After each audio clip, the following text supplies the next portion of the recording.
জলের ওপর পানি। আজ যেন সেই লেখা বারবার মূর্ছনায় চলে আসছে। দূরত্বের জায়গা মুছে যাক, এই প্রার্থনাই সবসময় প্রত্যেকের কথায় উঠে আসছে। কেন এই দূরত্ব তৈরি হলো, কি মনে হয় আপনার? এই কেন দূরত্ব তৈরি হলো, এখানে জয়ন্ত ঘোষাল আছেন, উনি বলবেন, সাংবাদিকরা বলবেন। এই দূরত্ব তৈরি হওয়ার কারণ আমি জানি না। আর দূরত্ব আপাতভাবে তৈরি হয়েছে বলে মনে হচ্ছে, কিন্তু আমার মনে হয় যে ভেতরে ভেতরে একটা চৌম্বকীয় আকর্ষণ আছে আমাদের মধ্যে। যে দূরত্বটা এখন মনে হচ্ছে সেটা কিছুটা বিভ্রম, প্রচণ্ড একটা ধর্মীয় মেরুকরণের চেষ্টা, সেটা ওখানে হয়েছে। সবথেকে বড় ব্যাপার যেটা হয় ধর্মীয় মেরুকরণের সময়তে, যারা বলে যে আমার ধর্মটাই হচ্ছে বিশ্বের শ্রেষ্ঠ ধর্ম, এইটা যারা বলেন এবং যারা এটাকে বিশ্বাস করে সেটাতেই সর্বনাশ করে। এবং ধর্মর ফিলসফি তো মানছে না, বহিরাবরণটা। এটা খেতে নেই, ওটা পড়তে নেই, ওটা ওই অমুক যেতে নেই, দাড়ি রাখতে হয় কি তিলক কাটতে হয়, এই সমস্ত সব বহিরাবরণগুলো যেগুলো হয় সেটাকেই ধর্ম বলে আমরা ভাবছি। আসলে ধর্মের যেটা মূল সত্য যদি থাকে তাহলে সেটা অন্য জায়গায় আছে। সেই ধর্ম মানে যারা এই গণ্ডগোলগুলো করছে তারা সেই ধর্ম পালন করছে না। আমরা কখনোই আলাদা করে ভাবিনি। আমরা কখনোই ভাবিনি শামসুল হক কোথাকার কবি, নির্মলেন্দু গুণ কোথাকার কবি, বাংলাদেশে না আমাদের, ওদের কি ধর্ম।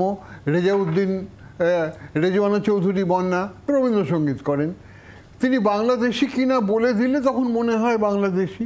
এবং বাংলাদেশি মানুষেরও হেমন্ত, সন্ধ্যা, মান্না ওরা নিজেদের মতন করে নিয়েছে। আমরা যখন মানে হুমায়ুন আহমেদ পড়ি, বাংলাদেশের বলে মনে হয়, পড়ার সময় মনে হয় যে এটা বাংলাদেশ, তবে বাংলাদেশ বলে পড়ি না। আমরা তো একই রকমভাবে যখন দেখেছি বাংলাদেশের ক্রিকেট টিম অন্য কোনো দেশকে হারালো, ইভেন যখন ইন্ডিয়ার সঙ্গেও ভালো করছে এবং হারিয়েও দিচ্ছে, তখন মনে মনে বলছি সাবাস সাবাস। হ্যাঁ, এটা এরকম নয় যে নতুন উত্থিত একটা দেশের প্রতি আহা বেশ করেছে আমি বর্দা সেই জন্য পিঠ চাপড়ে দিলাম, ঠিক ওরকম নয়। অন্তর থেকে আমাদের ভেতরে কে যেন হই হই করে উঠেছে, হাততালি দিয়ে উঠেছে।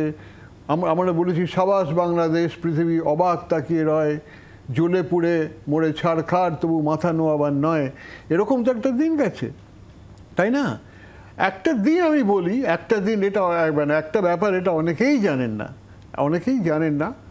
সেটা হচ্ছে এই 2016 সালে প্রণব মুখোপাধ্যায় তখন রাষ্ট্রপতি, মৈত্রী বলে একটা চ্যানেল তৈরি হলো ভারত বাংলাদেশের। মানে ওদের স্লোগানটা হচ্ছে দুই বাংলার মনের কথা। হ্যাঁ, 505.5 মিটারে রোজই অনুষ্ঠান হয়, সেখানে দুই বাংলার মনের কথা বলে একটা স্লোগান আছে, সেটা বলে একটা জিঙ্গল আছে, সেটা হয়। এবং দুই বাংলার যে সমস্ত আছে মানে সাংস্কৃতিক আদান প্রদান যদি বলি, মৈত্রী চ্যানেলে প্রত্যেক দিন হয়ে যাচ্ছে। বাংলাদেশে যেই ঘটনাগুলো হচ্ছে তার প্রতিক্রিয়ায় এখানেও যা যা হচ্ছে সেগুলোর কেয়ারই করছে না। তো প্রতিদিন অনুষ্ঠান আপনারা যদি শোনেন তাহলে দেখবেন কি হয় ওখানে। আকাশবাণী মৈত্রী, সেটা হচ্ছে। আমরা তো একতরফাই করছি। 1915 সালে শেখ হাসিনার সাথে একটা কথা হয়েছিল, তখন এই মানে আমাদের মানে ভারতবর্ষে যারা শীর্ষ নেতৃত্ব তাদের কথা হয়েছিল, তখন বলেছিল যে পারস্পরিক একটা সাংস্কৃতিক বিনিময় এটা চলবে। তার অল্প কিছুদিন পরই একটা চুচুড়াতে একটা একটা মানে শক্তিশালী ট্রান্সমিটার ছিল, সেখানে একটা সময় ইন্দোনেশিয়া মানে ওই সাউথ ইস্ট এশিয়াতে আর কি করা হতো, অনুষ্ঠান করা হতো বিভিন্ন ভাষায়। এবং সেটা বাদ দিয়ে শুধু বাংলায় করা হতে লাগলো, এবং সেটা চলছে এখনো, দিব্য চলছে।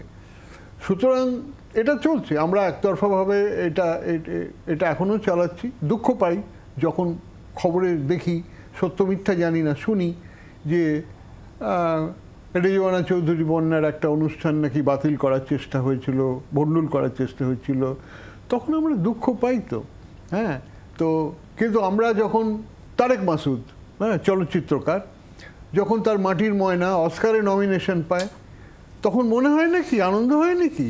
ভীষণ আনন্দ হচ্ছিল, এই তো অস্কারে নমিনেশন পেয়েছে আমাদের বাংলা। তখন তারেক মাসুদ যে বাংলাদেশি সেটা তখনও আমাদের মনে হয়নি।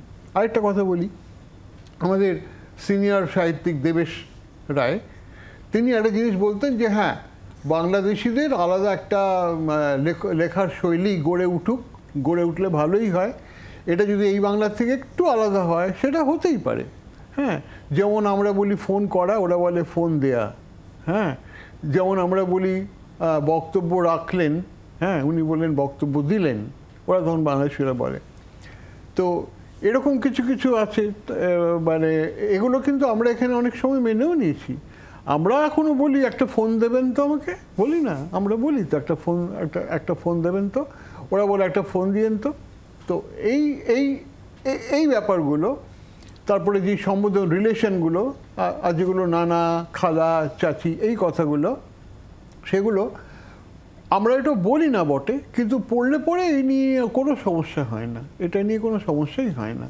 হ্যাঁ, তো এরকম তো কত কিছুই হয়। হ্যাঁ, আমি তো শুনলাম বাবা শব্দটাই তো নাকি তুর্কি শব্দ। বাংলার আওয়াজ, বাঙালির আবেগ, জি 24 ঘন্টা।